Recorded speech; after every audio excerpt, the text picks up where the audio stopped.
Hello.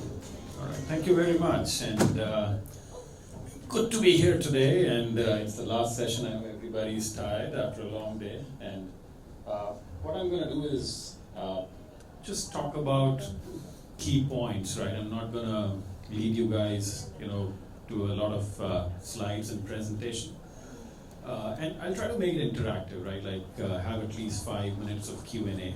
And before I start, some of the key things is that at Lenovo, and when we talk about our brand, which is ThinkReality, which is all the AR, VR, and XR solutions that we offer in the market, everything that we do today is enterprise focused, right? So we were in the consumer business back in 2016, and I think we launched many of the firsts, right, in terms of the first Daydream-based VR headset, of the world's first all-in-one VR headset, a lot of industry firsts, right, back in the day.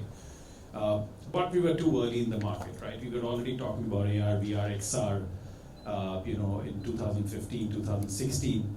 And I think 2019 onwards is where we decided that, hey, we are going to do enterprise only, at least for the next few years, right? And then gradually we'll see that how the consumer market develops. So I'm going to talk a little bit about, so where are we when it comes to the XR adoption, right? So if you look at this chart, and this chart is from McKinsey, and this is the latest report of 2024. So if we look at, all the different emerging technologies that the companies are investing in, immersive technologies are not too far away, right? And I know this was sort of buzz of the town about a year back, till the time we had AI, right? And then AI took sort of the center stage. But if you compare these numbers, right, and these are some incredible numbers to look at. 15% of companies are actually scaling their XR deployments, and these are some very, very large companies, and we are working with quite a few of them. And then 15% have already kind of, they've adopted or they're experimenting with immersive technologies in some way or the other. And 21% are actually in the piloting phase, and which is similar to AI if you look at the applied AI data as well, right? So it's not too far away. On the enterprise side, there's still a focus on these technologies, and it's just about the use cases. I'm going to talk about that as well, that what are those use cases that these enterprises are looking at today when it comes to immersive technologies. And this chart covers a little bit in terms of what's happening, right? What are the trends in XR? What do we see at the moment, right? So I think the number one bit is that the headset market is still selective. It's seeing a selective growth, right? The hardware development is expected to continue. There are still a couple of challenges that the industry needs to solve, right? So we have got the mixed reality, the extended reality device, where AR and VR has converged to a large extent. But the form factor of these devices are still a little bit bigger, right? And the whole thing lies in the battery, right? That how we can make these batteries more efficient and reduce the battery weight, and that's going to drive the future of a lot of hardware in the industry. But there's still selective growth, right, in that. The enterprise adoption persists, but scaling is taking longer than expected. And what I mean by this is that there are companies who are experimenting, who are piloting almost every month, every quarter with new use cases. But are they resulting into an enterprise-wide deployment? It's quite selective at the moment, right? And there are various reasons for it. In terms of the long-term potential, all the big tech is looking into it, right? And if you just look at the number of patents and in terms of the research, it's quite a lot. It's quite a lot, right? In the last 4 or 5 years, and in fact, as Lenovo as well, we have built a lot of IP in this particular technology, and it's almost everybody in the big tech at the moment, right? Who are investing in this technology. And then if I talk about that, where does most of the enterprise adoption lie? It's about how do we augment some of the existing processes, some of the existing offerings with this technology on top of it, right? And I'll talk more about these use cases. And customer ecosystem will continue to develop. And I think the key thing about all the business applications and the deployments happening is that it has to tie in with all the existing enterprise applications, right? So if as a developer, if as a company you want to drive something which doesn't talk to existing processes, doesn't talk to existing applications, and has no roadmap to it, I think it'll be a little difficult for the enterprises to adopt that, right? And they're looking at everything that is already there and how XR can integrate to that. So these are some of the trends, and overall, I think it's going at a steady pace in terms of the deployment, and we are still pretty much in the center stage when it comes to XR as a technology in the enterprise. All right, and this talks about how do we see this technology, right? And as Lenovo, we are the #1 computing company in the world, right? And we are also the #1 computing company from an enterprise compute point of view, right? And we do everything from back-end compute to front-end compute, right? And how we see everything coming together. So for us, there are two major pivots at the moment, and one is computing, which everybody needs, everybody would require. Even from a back-end perspective, you would need those GPU-based servers, right, that can process the amount of data that AI needs to use. And the second bit is AI, right, from an application point of view. And if you look at, on the left and the right, everything ultimately converges at spatial computing and metaverse, right? And it's not so evident today when we are here in 2024, but a couple of years from now, this would be super evident, right? That how this entire thing comes together, right? And as the #1 computing company in the world, it's very, very important for us to align with the future of compute, right? And this is where we see, that whatever we are experiencing today in terms of the large language models on one end, and then all the computing devices on the other end, and then how do they come together, from a computing point of view. And expanding this a little bit further, this is sort of our vision as at Lenovo when we talk about AI, and we want to develop smarter AI for all, right? And I think there are a couple of things here, right? So AI, and it's just with the amount of data, whether it's sensors or user-based data that we collect, right, if we want to enable AI, privacy and security would play a very, very important role. And that's something what we want to ensure as Lenovo, that as we move forward and ahead in this journey with our devices, right, and with all the products that we have, we are very sensitive to user data, right? The second bit is personalization, right, where there would be work-life assistants, which would be AI-based, and the whole success of any AI solution is ultimately that how much you can personalize those user experiences, right? And from an enterprise point of view, I think from a long-term perspective, we want AI to be embedded in the enterprise decision-making process, and increasingly we will see that, right? So if we have to implement XR, if we have to implement AI, the key thing would be that how are we affecting the enterprise decisions on a day-to-day basis, and that is what is creating value. So what are we developing, right, today, right? Be it XR and how XR meets AI. I think it largely, there are three pivots for us. So #1 is smarter devices. So where with every device that we develop, we want to ensure that it has got some element of AI in it. And with the two pivots that I mentioned, that how do you personalize these experiences, and how do you embed these applications within the enterprise decision making, right? Smart infrastructure, so this is sort of the racetrack for AI to run. So this is all our servers, network, storage, equipments.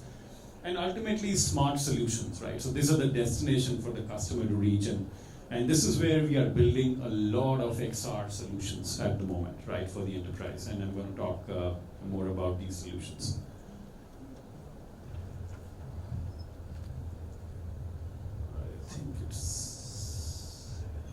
I think I moved too fast. Okay. So this is our current portfolio. If you look at it in terms of the devices, right? So we've got a lot of smart devices. So this is PC, tablets, smartphones. You also have glasses there that acts as extended monitors for you. We've got a lot of IoT devices, and lastly, I think something that we're going to focus on are the scenario-based solutions, right?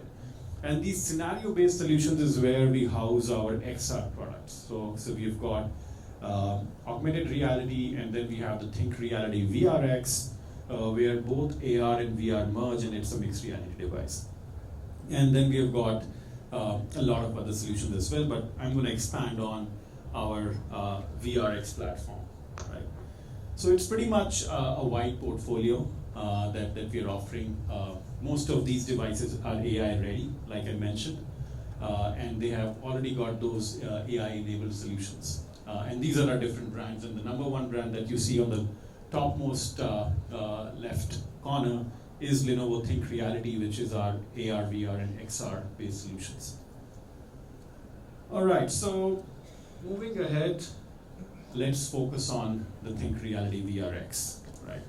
I'm not sure if a lot of you already know about this, but maybe not, and the reason being that we are not consumer focused, right? So this probably is one of the few devices, or it might be the only device, coming from a large tech that is only enterprise focused, right? We don't sell this to consumers, we only sell it to B2B.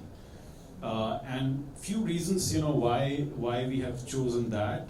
Number one is security, right? So there's no extra line of firmware, there's no extra line of code that can hamper enterprise security, right? And then there's a lot of feedback, like I mentioned, that we launched our first device back in 2015-16.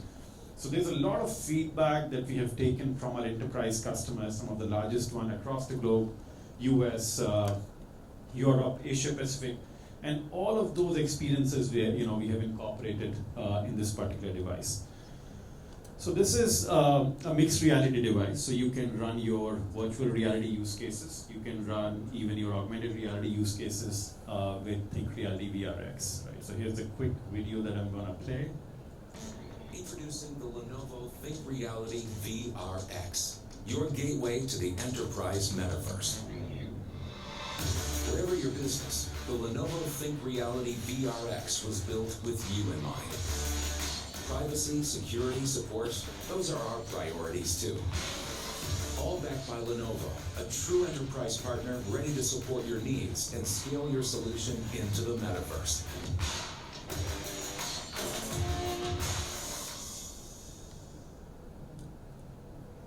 All right. So that's VRX, and like I mentioned, that this as a device is specifically engineered for the enterprise, right? And it's rugged, it's built for purpose, right? And it can be used for a variety of use cases. We are pretty much deploying this all across verticals, right? Some of the key verticals that we work in, of course, is a lot of industrial verticals like automobile, like semiconductor manufacturing, etc. We are very popular on the retail front, right, where we are kind of deploying this in a lot of retail companies at a global level. And then, even from a design perspective, one of the key things that the device can do, that you can run this as a standalone device, and you can also tether it. Like you see, there's a cable going on, right? So you can also tether it to a powerful workstation, right, where you can run better experiences using the GPU power as well, right? So it's quite a comprehensive device in terms of the different kind of use cases that are available in the industry today, and how you can run all of those with one single device. So that's the objective with which we built VRX. So what are some of the use cases, the most popular ones that we are seeing today, right, in terms of the enterprise adoption? So I think goes without saying, number one is trainings, right? And this is something which is already scaling at a global level. And trainings, we divide it into two bits, which is hard skill trainings and soft skill trainings. And like I mentioned, if you look at the verticals that we are working on at the moment is manufacturing, medical, automotive, and all sort of technical trades. From a soft skill point of view, we have got onboarding solution. In fact, we as Lenovo now onboard our employees in certain countries on a VR headset, right, which is quite more powerful as compared to a person onboarding an employee. Human resources training, leadership training is becoming very, very popular and a de facto sort of deployment in most of the large enterprise companies. Remote collaboration at the moment is in bits and pieces, right? And I think one of the key missing parts where remote collaboration can actually scale is where everybody joining a meeting should have a VR headset, right? Which is not sort of there at the moment, but there are certain specialized use cases where design teams, they meet in VR, right? Or quality checks teams, they meet in VR and do the quality check, etc. So there's still pockets where we are enabling this, but at an enterprise level, it'll boil down to when everybody has got a VR headset to himself or herself.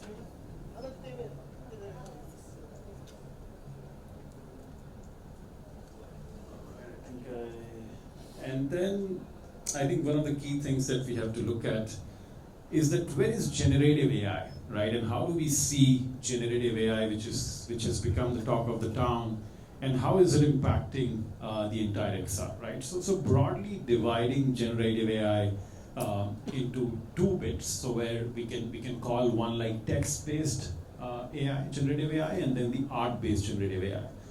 So from a text-based point of view, we see that these solutions are really helping in programmer productivity, right? Where these applications can be developed much faster, reducing the overall development time. And the new tools are now available, in quite a rapid way as compared to a year earlier. Talking about art-based, generative AI, there's significant time impact for artists, and this was sort of also one of the things that was holding back the overall adoption of the XR. And I think what we are now waiting for is text to full 3D world, and we are already seeing this happening in pockets and bits. And once it's there, I think this is going to really push the industry forward. But overall impact, if you have to summarize, then content development is becoming less costly, which was quite expensive earlier. Smaller teams can make a bigger impact, right, if you're a developer. And then the whole XR content growth would be key, which is driven at the moment by generative AI. And this is something we are enabling for our customers as well. All right, so I think this must be my last chart. So what are we doing today, right? How do we take these solutions to market? An important thing to realize is that most of our customers today are looking for end-to-end solutions, right? So they're not looking at solutions in a piecemeal manner where they have to buy a hardware from somebody, a software from somebody, and then have a different services vendor. But these solutions are only scalable if you provide the customers with an end-to-end solution, right? So we have got all the hardware platforms here. And then we have got a layer where we onboard a lot of partners, right? And these are our ISV partners. You would see a few names here. There's Updale, there's Heaviless Innovation, and all of these partners are pretty much global in nature, right? And what we do is we validate their solution. It goes through a security check within Lenovo, and then is when we take it to our customers where we have the Lenovo reliability behind these solutions. And then, these are the different verticals that we take these solutions to. And then, of course, any kind of services, right from deployment to content creation to strategic consulting, we bundle it all together. And I think this is kind of very powerful in terms of an offering into the market, and something which we see that the customers are really finding value in. All right, so I think that's pretty much it. And if I have to talk about what are the key reasons why the enterprise trusts us, so number one is, of course, the open ecosystem, a very, very clear business focus. And then we have got all, like I mentioned, end-to-end solutions from the hardware platform to ISV solutions to services, all packaged together with the Lenovo reliability and security, right? And of course, if you're a developer, then there's a lot of developer freedom. for you to design these solutions and bring it to us, and then we can take it to market. So that was all, and if there are any questions, then happy to take it.